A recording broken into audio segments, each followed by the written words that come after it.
Oke, sudah 18.40. Saya mulai aja kali ya. Baik, Ibu. Ya, oke. Bismillahirrahmanirrahim. Semoga diberikan kemudahan untuk belajar hari ini ya. Nah, hari ini kita akan belajar tentang BPH atau benign prostatic hyperplasia.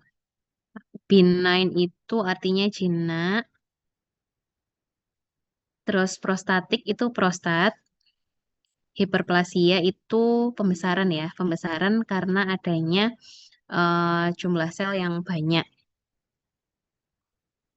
Nah, definisinya BPH itu apa? BPH itu sebetulnya eh, apa istilahnya tumor jinak pada prostat. Namun karena prostat ini adalah letaknya di kanan kirinya uretra ya, di kanan kirinya uretra. Kalau misalnya dia membesar, maka akhirnya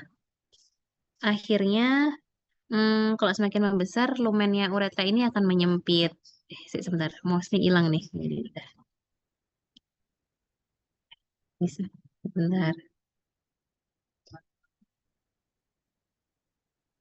Nah, oke, udah. Nah, definisinya BPH juga sering disebut dengan tumor jinak. Nah, BPH itu merupakan penyakit tersering kedua penyakit kelenjar prostat di klinik urologi di Indonesia. Kenapa? Karena BPH ini banyak sekali muncul pada lansia. Jadi artinya pada lansia itu jumlah pasien yang BPH itu meningkat. Kenapa? Karena pada lansia itu terjadi ketidakseimbangan hormon DHT.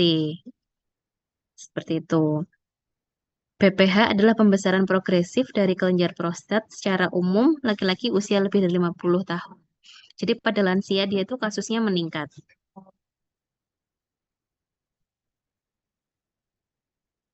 Nah, BPH dari prostat yang membesar itu akan menyebabkan beberapa derajat obstruksi uretral dan pembatasan aliran urinarius. Nah, nanti akan ada ilustrasinya, gambarnya ya.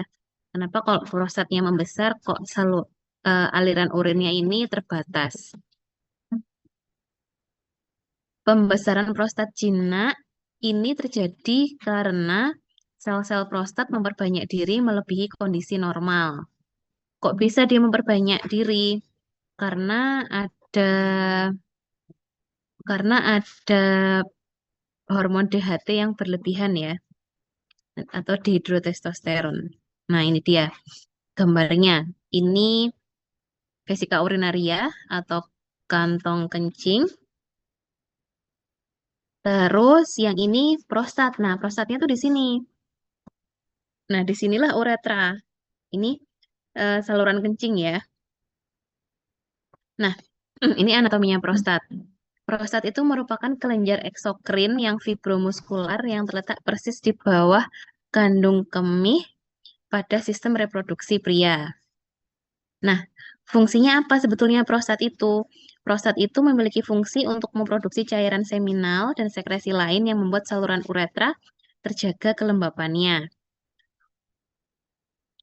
Kemudian, prostat juga menyalurkan sekresi dari testis secara kimiawi dan fisiologis sesuai dengan kebutuhan spermatozoa. Jadi, ini kan kelenjar ya, prostat itu kan kelenjar. Jadi, fungsi utamanya adalah untuk mensekresi kebutuhan apa ya, cairan seminal dan sekresi lain yang berfungsi untuk uretranya ini.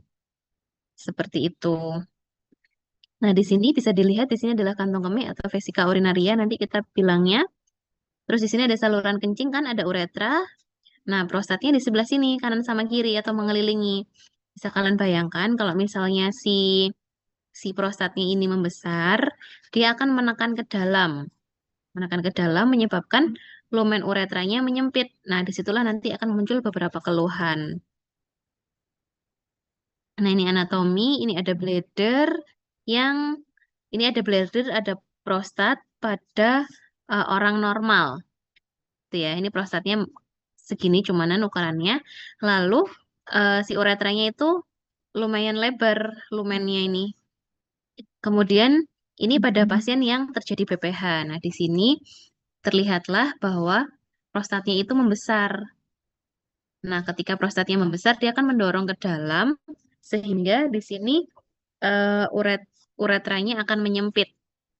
Nah, bisa kalian bayangkan uretra itu kan tempat untuk mengeluarkan kencing ya, mengeluarkan kencing ya. Nah, dari bladder atau dari vesika urinaria ini.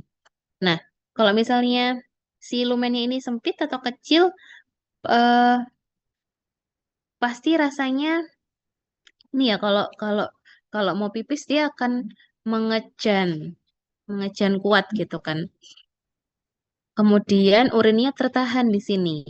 Nah, di sini mulai terlihat si otot polos yang melapisi apa ini vesika urinaria atau kandung kemih ini akan terbentuk apa ini ya selula dan sakula atau lubang cekungan dan juga benjolan membesar dia hipertrofi gitu.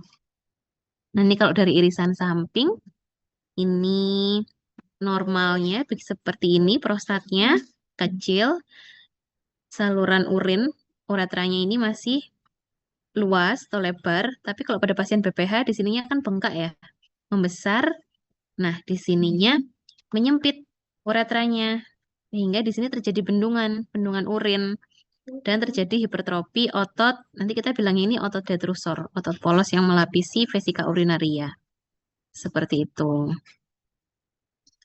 Keluhan akan muncul ketika ini sudah menyempit, lumennya sudah menyempit. Keluhan susah kencing, keluhan kencing yang tidak puas, dan nyeri ketika kencing atau bahkan kencing yang berdarah. Nah, ini kalau dari potongan jaringannya ya, terlihat sekali di sini uretranya itu sangat kecil. Nah, ini kelenjar prostatnya yang besar ya. Nah, etiologinya kenapa kok bisa muncul BPH? Yang pertama ada peningkatan kadar DHT atau hormon DHT. Hormon DHT ini dibentuk dari testosteron yang diubah oleh 5 alfa reduktase. Jadi dia tuh awalnya dari si si testosteron ini, hormon testosteron, kemudian dia akan diubah menjadi DHT oleh oleh enzim 5 alfa reduktase. Fungsinya DHT itu sebetulnya apa? Nah, DHT itu fungsinya untuk me, apa? Membuat sel-sel di prostatnya itu,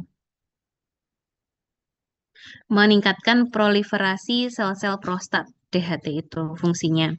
Karena kan memang sebetulnya kalau manusia normal tetap butuh ya kelenjar prostat itu. Cuman kalau pada lansia, hormon DHT-nya itu meningkat karena ada ketidakseimbangan hormon ya. Jadi pembentukan hormon DHT ini meningkat sehingga merangsang proliferasi sel-sel di prostat. Seperti itu. Kemudian, nah di sini dirangsang oleh enzim 5 alfa reduktase yang mempercepat pembentukan dari testosteron ke DHT. Jadi nanti salah satu obatnya dari BPH adalah 5 alfa reduktase ini. Begitu.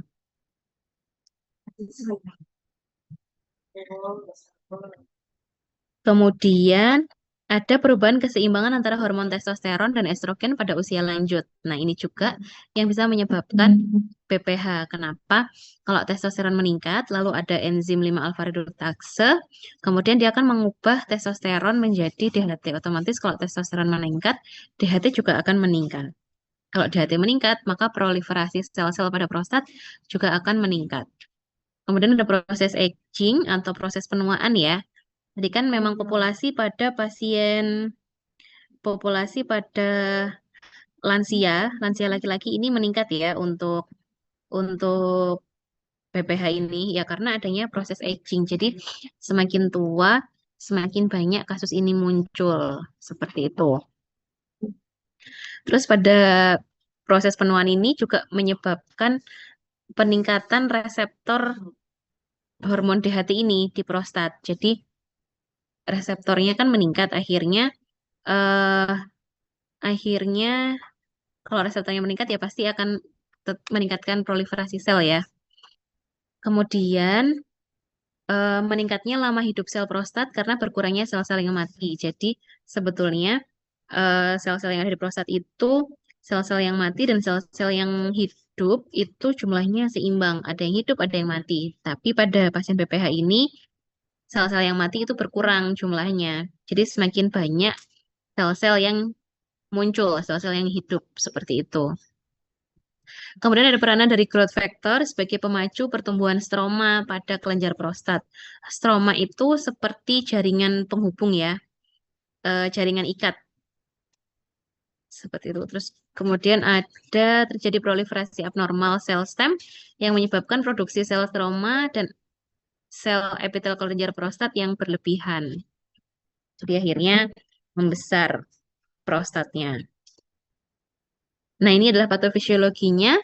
Tadi dari beberapa etiologi ada usia lanjut, growth factor yang meningkat, DHT yang meningkat, dan teori stem cell tadi akan meningkatkan proliferasi sel pada prostat. Proliferasi sel itu pertumbuhan sel-sel ya.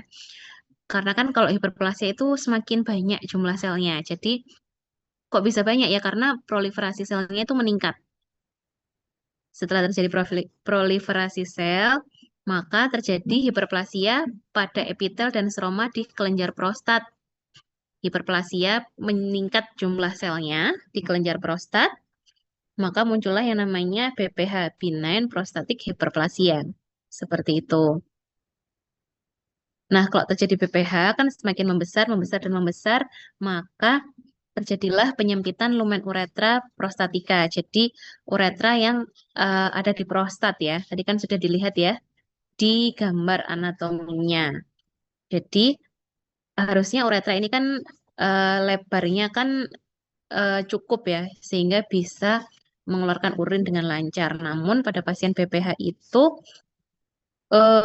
lumen uretranya menyempit karena terjadi pembesaran prostat. Kalau uretranya menyempit, maka akan terjadi hambatan pada aliran urin. Pipis tuh nggak bisa karena terhambat kan, dia menyempit. Kemudian terjadilah bendungan vesika urinaria atau tahanan pada kantung kemih. Vesika urinaria itu kantung kemih atau bladder tadi ya. Kalau ada terjadi bendungan atau tahanan, maka akan meningkatkan tekanan intravestikal. Tekanan pada intravestikal ya. Kalau tekanannya itu meningkat, tekanan di dalamnya kandung kemih maksudnya ya, intravestikal tuh. Kalau tekanannya meningkat, akan menyebabkan kontraksi otot detrusor kandung kemih. Kenapa kok bisa meningkat? Ya karena eh, di kandung kemih itu mau keluar urinnya, tapi nggak bisa. Jadi kan kayak bekerja keras untuk menahan kan akhirnya si otot detrusornya ini. Otot detrusor tuh otot polos yang ada di kandung kemih, di dalam lumennya kandung kemih itu. Dia terjadi kontraksi karena menahan urinnya itu. Kalau keseringan kontraksi ototnya, lama-lama kan terjadi hipertrofi pada otot detrusor dan terjadi trabekulasi. Terjadi hipertrofi otot detrusor itu eh, pada ininya tadi ya, pada kandung kemihnya ya atau bladdernya di dalamnya. Trabekulasi itu kayak gambarnya tadi ya, ada benjol-benjolnya gitu. Karena kan dia membesar. Terbentuk selula dan sakula di vertikal atau di vertikulum pada kandung kemih. Selula sakula itu kayak apa? Cekungan dan benjolan.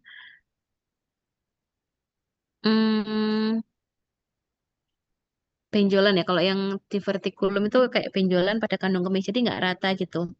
Akhirnya, akhirnya muncullah yang namanya LUTS atau Lower Urinary Tract Syndrome, gejala gejala saluran urin bagian bawah seperti itu. Biasanya yang bikin pasien datang ke rumah sakit atau datang ke klinik untuk memeriksakan diri karena sudah adanya ini. Mereka tidak sadar kalau prostatnya mulai membesar, belum sadar. Tapi ketika sudah ada LUTS ini biasanya mereka baru memeriksakan diri. Dan biasanya di situ derajatnya sudah besar karena sampai muncul LUTS ini pasti derajat BPH-nya sudah besar karena sudah mampu membuat lumen uretranya ini tadi menyempit. Nah, sebetulnya patofisiologi dari BPH ini adalah utamanya adalah meningkatnya hormon DHT dan enzim 5 alfa reduktase. 5 alfa reduktase tipe 2 ya. Karena DHT ini berpengaruh untuk eh, proliferasi sel-sel yang ada di prostat. Nah, ini ya.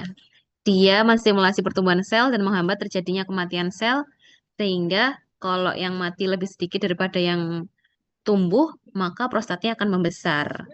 Nah, jadi intinya di hormon DHT dan enzim 5 alfa reduktase itu. Kemudian patofisiologi yang kedua adalah tonus alfa adrenergik yang berlebihan pada otot polos prostat, dan juga otot polos yang di bladder tadi ya, yang eh, hipertrofi kan, karena ototnya kontraksi, kontraksi terus akhirnya hipertrofi. Nah, makanya obatnya nanti adalah obat-obat yang untuk merelaksasi tonus otot atau alpha adrenergic blocker nanti ya namanya ya. Karena kalau kontraksi terus-menerus pada kelenjar prostat akan semakin mempersempit uretra. Ini ada berikutnya ada gejala dan tanda. Gejala umumnya adalah sering kencing, sulit kencing, nyeri saat berkemih, kemudian urin berdarah, cairan ejakulasi berdarah, ada gangguan ereksi, dan juga nyeri pinggul atau punggung. Nyeri pinggul atau punggung muncul ketika ada infeksi ya. Biasanya kalau kalau BPH disertai dengan infeksi akan muncul nyeri pinggul atau punggung. Sedangkan tanda klinisnya terjadi pembesaran dengan konsistensi yang kenyal pada pemeriksaan DRE atau Digital Rectal Examination. Ini yang memeriksa dokter ataupun perawat. Di situ bisa diraba prostatnya mengeras atau membesar.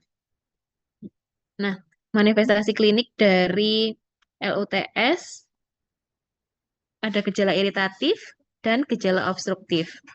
Gejala iritatif sering miksi atau sering kebelet pipis, kemudian terbangun untuk pipis pada malam hari, kemudian perasaan ingin miksi sangat mendesak atau urgensi ya, dan nyeri pada saat miksi ya. Karena kan lumennya tadi menyempit ya, jadi kayak nyeri kalau misalnya mau pipis. Kemudian gejala obstruktifnya ada pancaran melemah, rasa tidak puas ketika kencing.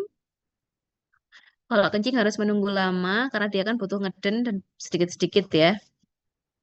Terus kencing terputus-putus karena kan memang lumennya menyempit tadi. Waktu miksi memanjang yang akhirnya menjadi retensi urin dan inkontinen karena overflow. Itu juga bisa terjadi. Kemudian ada gejala pada saluran kencing bagian atas. Ini biasanya kalau sudah terjadi infeksi. Infeksinya merembet sampai ke ginjal juga bisa. Ada nyeri pinggang, ada demam, sama ada hidronefrosis. Gejala di luar saluran kemih ada retensi urin, kurangnya atau lemahnya pancaran kencing, miksi yang tidak puas, frekuensi kencing bertambah terutama malam hari, sama ya seperti tadi ya. Pada malam hari sering miksi, terasa panas atau nyeri sekitar atau waktu miksi.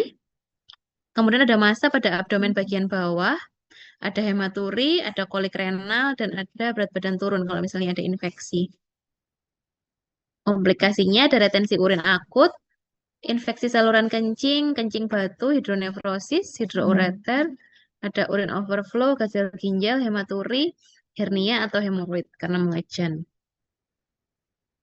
Nah, berikutnya ada pemeriksaan, ada assessment atau kita menilai dari informasinya pasien ya. Jadi dia mengeluh pipisnya susah, harus mengejan, kemudian em, ada rasa tidak puas ketika pipis, biasanya seperti itu, atau pipisnya sedikit-sedikit. Dan pada laki-laki usia lanjut ya biasanya ya. Kemudian ada pemeriksaan DRE, Digital Rectal Examination, atau colok dubur yang dilakukan oleh perawat atau dokter. Kemudian urinalisis atau cek urin, urinnya ini dilihat, dicek ada infeksi atau enggak, begitu biasanya. Terus pemeriksaan fungsi ginjal, kalau misalnya ada penurunan fungsi ginjal, ada pemeriksaan PSA atau prostat spesifik antigen, ini juga bisa untuk spesifik menegakkan diagnosa BPH. Terus uroflometri dengan USG, USG abdomen, USG ginjal ini ya. Kemudian pemeriksaan residual urin atau post-voiding residual urin, PVR ya. Ini ada pemeriksaan DRE, ini yang namanya colok dubur. Jadi si pemeriksa, perawat atau dokter, tangannya menggunakan sarung tangan, lalu memasukkan tangannya ke dubur dan meraba apakah di situ ada massa. Nanti bisa diukur ini besar atau kecil, ukurannya seberapa, nanti bisa diketahui dia nanti grade 1 atau grade 2 atau grade 3. Jadi semakin besar ukurannya, semakin tinggi grade-nya. Kalau grade 3, perkiraan beratnya lebih dari 40 gram, jadi sudah sangat besar sekali. Ini ada kategori BPH, ada early BPH, moderate BPH, sama advanced BPH. Nah, kalau early, di sini prostatnya masih kecil ya, bladdernya masih bagus, tidak ada hipertrofi. Nih, mulai ada pembesaran di sini, moderate BPH, uretra mulai menyempit, namun dia masih bisa keluar pipisnya. Kalau di sini ada advan BPH. Di sini udah mulai muncul selula, sakula, dan divertikula atau divertikulum, benjolan seperti ini ya. Terjadi hipertrofi pada otot polos bladder. Kemudian ada muncul komplikasi, bladder stone, kencing batu. Di sini uretranya near fully obstructed atau hampir tertutup sepenuhnya. Nah, di sini karena si prostatnya udah semakin membesar dia. Karena prostat tidak hanya membesar keluar, dia juga membesar ke dalam sehingga uretranya menyempit. Di sini, di Advan BPH ini biasanya dia yang sudah mulai muncul beberapa keluhan. Ini ada beberapa derajat BPH berdasarkan sisa volume urin. Ada stadium 1 apabila ditemukan keluhan prostatismus, keluhan pada prostat. Pada pemeriksaan DRE ditemukan penonjolan prostat, sisa volume urin kurang dari 50 mili. Jadi ini masih stadiumnya masih kecil karena sisa volume urinnya juga masih sedikit. Kemudian kalau stadium 2 ditemukan tanda dan gejala seperti derajat 2, tapi prostat lebih menonjol ketika dilakukan pemeriksaan DRE. Sisa volume urin 50 sampai 100. Kemudian kalau stadium 3 ini seperti derajat 2, hanya saja batas atas prostat tidak teraba lagi karena semakin membesar ukurannya. Sisa volume urin semakin banyak yaitu sampai lebih dari 100 mili karena semakin besar ukuran prostat, semakin menyempit juga lumen uretranya. Berikutnya ada stadium 4 bila sudah terjadi retensi total, di mana si lumen uretranya itu, ya lumen uretranya sudah nggak bisa dilewatin sama pipis ya. Biasanya tuh kalau datang ke rumah sakit, keluhannya pasien tidak bisa kencing 1 hari. Perutnya nyeri ya, karena bladdernya penuh dengan urin. Jadi biasanya tegang gitu, nyeri. Dan sering banget terjadi pada lansia. Biasanya kalau udah stadium 4 sampai dia nggak bisa pipis itu terapinya bukan dikasih obat-obatan lagi, tapi eh, terapinya adalah tindakan ya atau operasi. Jadi bladdernya, sorry kok bladder apa prostatnya dikecilin, dikerok gitu. Ini ada tata laksana dari BPH. Kalau misalnya mild symptom atau gejalanya ringan, watchful waiting, jadi ditunggu dan diamati.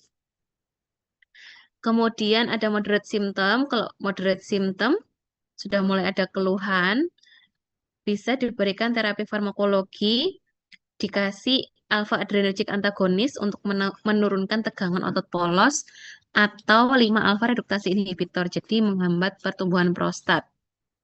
Karena DHT-nya kan dihambat untuk terbentuk ya kalau dikasih 5 alpha reduktase. Atau bisa kombinasi dari alpha adrenergic antagonis dan 5 alpha reduktase inhibitor. Kombinasi dua-duanya. Kalau misalnya merespon, dilanjut, Kalau misalnya tidak merespon, berarti dilakukan tindakan pembedahan.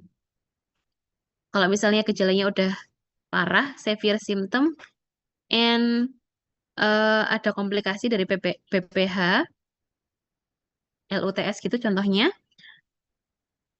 berarti perlu dilakukan tindakan. Tindakannya apa aja? Nah, nanti ada eh, nah ini dia. Kalau stadium 1 belum memerlukan tindakan bedah, hanya dikasih terapi alpha adrenergic blocker, contohnya alfasosin terasosin, kemudian atau kombinasi dengan eh, 5 alfa reduktase tadi. Kemudian kalau stadium 2 bisa dilakukan pembedahan, dianjurkan reseksi endoskopi melalui uretra, TURP ya nanti singkatannya ya, transuretral mereseksi prostat. Kemudian stadium 3, reseksi endoskopi dapat dikerjakan dan apabila diperkirakan prostat sudah cukup besar, sehingga reseksi tidak akan selesai dalam 1 jam, sebaiknya dilakukan pembedahan terbuka. Bisa melalui transvesika, retropubik, atau perineal. Jadi pembedahan terbuka ya, bukan dari uretra lagi, bukan transuretra lagi. Kemudian ada stadium 4, ini membebaskan penderita dari retensi urin total dengan pemasangan kateter atau sistotomi. Jadi si uretranya itu dipasang kateter sampai masuk ke bladder.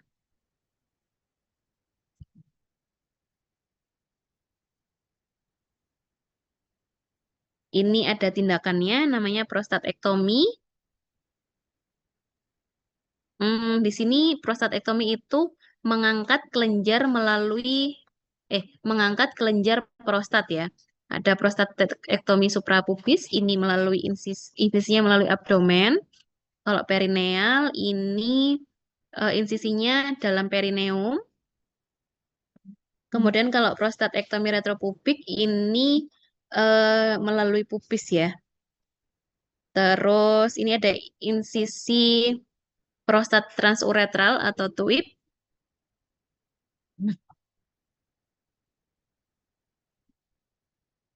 Kemudian kalau TUIP ini dia memasukkan instrumen melalui uretra.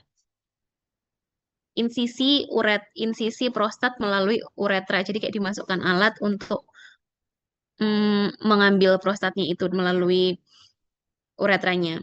Kemudian TURP, transuretral reseksi prostat. Ini pengangkatan jaringan prostat lewat uretra menggunakan resetroskop.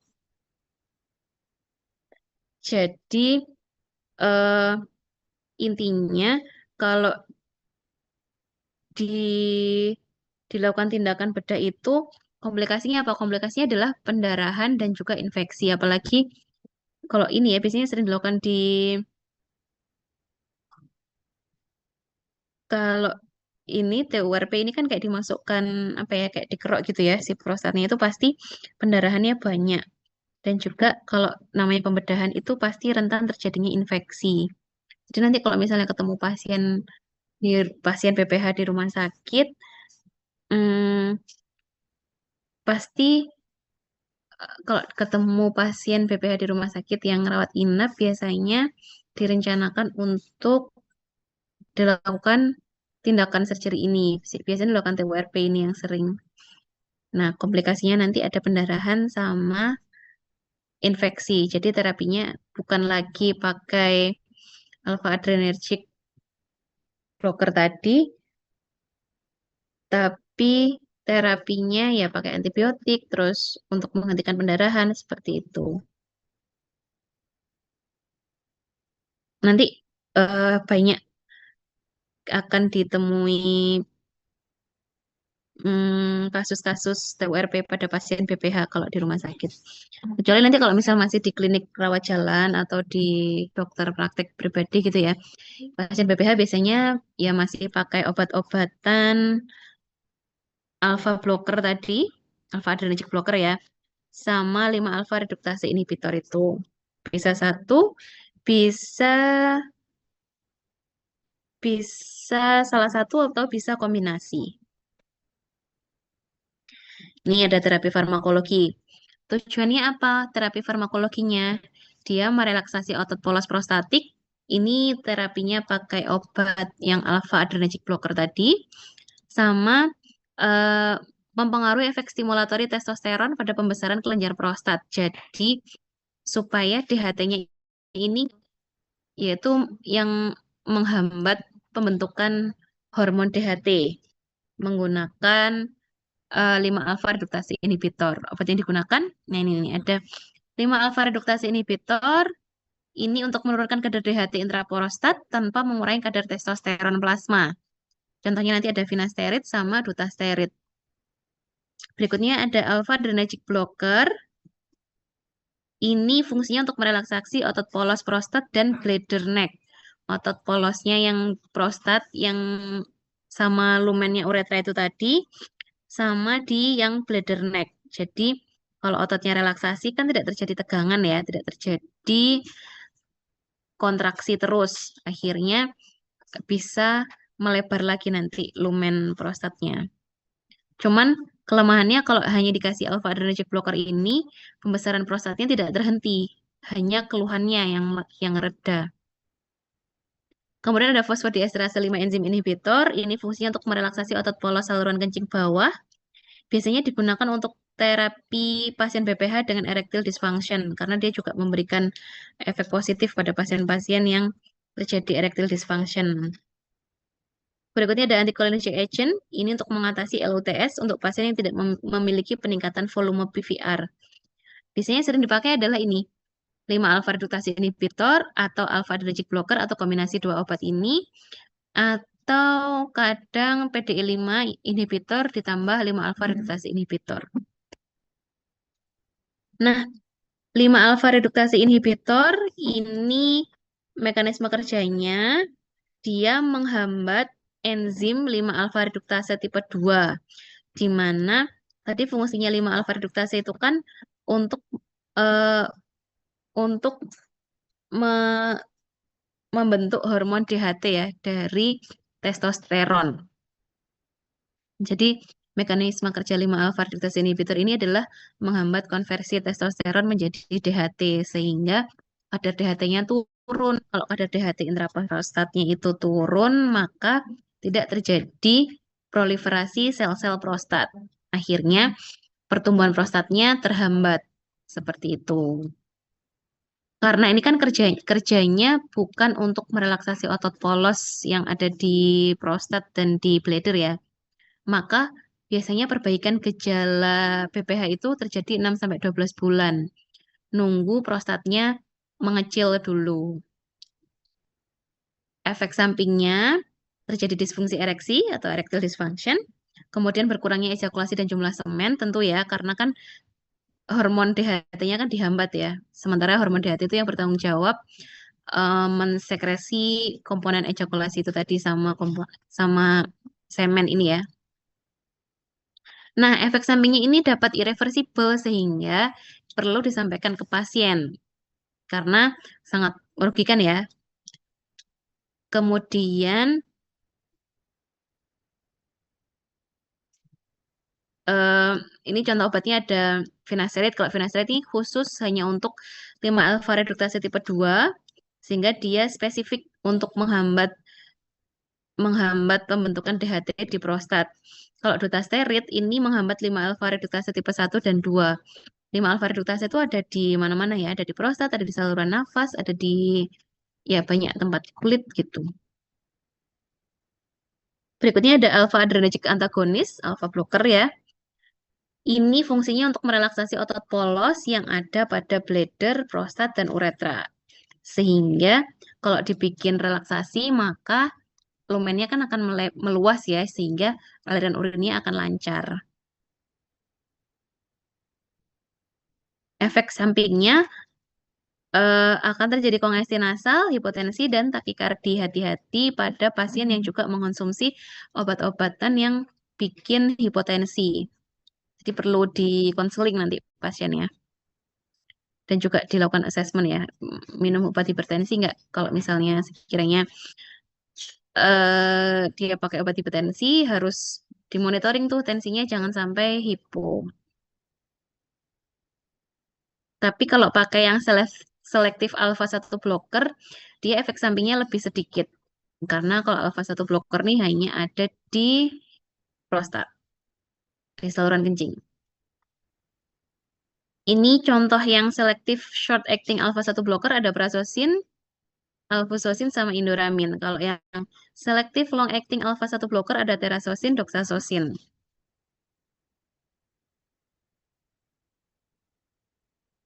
Ini ada lagi contoh yang partially subtype alpha satu a selective agent ada tamsulosin. Berikutnya ada PDE5 inhibitor atau fosfodiesterase 5 enzim inhibitor. Ini fungsinya sama kayak alpha blocker tadi. Dia dapat merelaksasi otot polos pada saluran kencing bagian bawah karena eh, karena PDE5 inhibitor ini fungsinya untuk eh, menghambat rusaknya CGMP. Nah, kalau misalnya CGMP-nya ini meningkat, maka terjadi vasodilatasi. Contohnya ada tadalafil, sildenafil, sama vardenafil. Tadalafil atau Cialis merupakan long-acting PDE5 inhibitor. Ini terbukti dapat mengurangi gejala LUTS atau gejala saluran kencing bagian bawah ya. Kombinasi tadalafil dengan finasterid digunakan untuk pasien BPH dengan disfungsi ereksi. Jadi tergantung pada pasiennya. Ada anticholinergic agent, ini juga fungsinya untuk merelaksasi bladder dengan cara mengurangi efek muskarinik dari asetilkolin pada otot polos. Namun sayangnya kalau di Indonesia kayaknya kalau pakai anticholinergic ini jarang. Jadi terapi pada pasien itu biasanya pakai itu tadi 5 alfa reduktase inhibitor, kemudian atau alpha blocker, bisa kombinasi keduanya, alpha adrenergic blocker tadi ya. Bisa kombinasi keduanya atau bisa kombinasi 5 alpha reduktase inhibitor dengan PDE5 inhibitor. Karena penggunaan 5 alpha reduktase inhibitor tadi kan efek sampingnya terjadi hmm, erectile dysfunction ya. Jadi kalau misal dikombinasi sama PDE5 inhibitor nanti bisa mengurangi efek eh, disfungsi ereksi itu tadi. Tentu saja kalau terapi-terapi yang farmakologi ini diberikan ketika stadiumnya belum terlalu tinggi, belum sampai terjadi retensi urin. Artinya belum sampai buntu total ya uretranya ya. Kalau misalnya sudah buntu total ya tindakan satu-satunya adalah itu dilakukan pembedahan itu tadi. Ada TURP yang reseksi prostat itu tadi, ada prostatektomi atau pemotongan prostat. Tentu saja kalau misalnya dilakukan tindakan pembedahan akan muncul efek samping infeksi dan juga pendarahan dan biasanya pasiennya mengeluh nyeri seperti itu. Nah, ini ada rangkuman dari eh, obat-obatan yang biasanya digunakan pada pasien BPH. Ada alpha satu blocker, contohnya ada terazosin, doxazosin, tamsulosin. Ada 5 alpha reduktase inhibitor yang menghambat DHT itu tadi ya. Ada finasterid, butasterid, terus ada PDE5 inhibitor, tadalafil, sildenafil, vardenafil, terus ada anticholinergic agent, tapi ini jarang digunakan kalau di Indonesia. Oke, kalau BPH ini gampang ya, intinya terapinya tuh dua, menghambat pembesaran prostat dan merelaksasi otot polos. Intinya cuma dua itu, cuman mungkin obatnya jarang terdengar ya karena ya sedikit ini ya apa pasiennya ya, jadi susah kayaknya, susah menemukan apa ya pasiennya ya kayaknya ya. Kalau misalnya nanti di apotik masih banyak kemungkinan yang pasien yang mencari obat-obat oral untuk BPH. Tapi kalau di rumah sakit kebanyakan nanti biasanya tindakan, kecuali di klinik rawat jalannya. Ya, ada yang ditanyakan untuk kuliah hari ini? Belum ada ya, sudah jelas sekali ya kayaknya kalau BPH itu gampang. Nanti untuk pertemuan selanjutnya kita eh, apa kuliah HIV AIDS ya. Nanti komunikasi lagi ya kita ya Mbak Ade ya untuk cari jam ya. Soalnya kalau Jumat saya sebetulnya ada jam IV admixture gitu ya. Oke, ada yang ditanyakan? Belum ada. Belum ada, Bu. Gimana? Oke, belum ada ya. Ini sebagian juga yang ikut IV admixture di sini ya. Kapan kita kuliahnya IV admixture ya?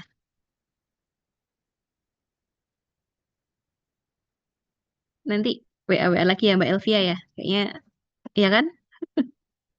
Oke, terima kasih atas partisipasinya. Saya boleh stop sharing. Nanti kalau misalnya ada yang ditanyakan, boleh di pertemuan selanjutnya ya. Nanti slide-nya saya share ke Mbak siapa ini? Mbak Ade ya. Baik, Ibu.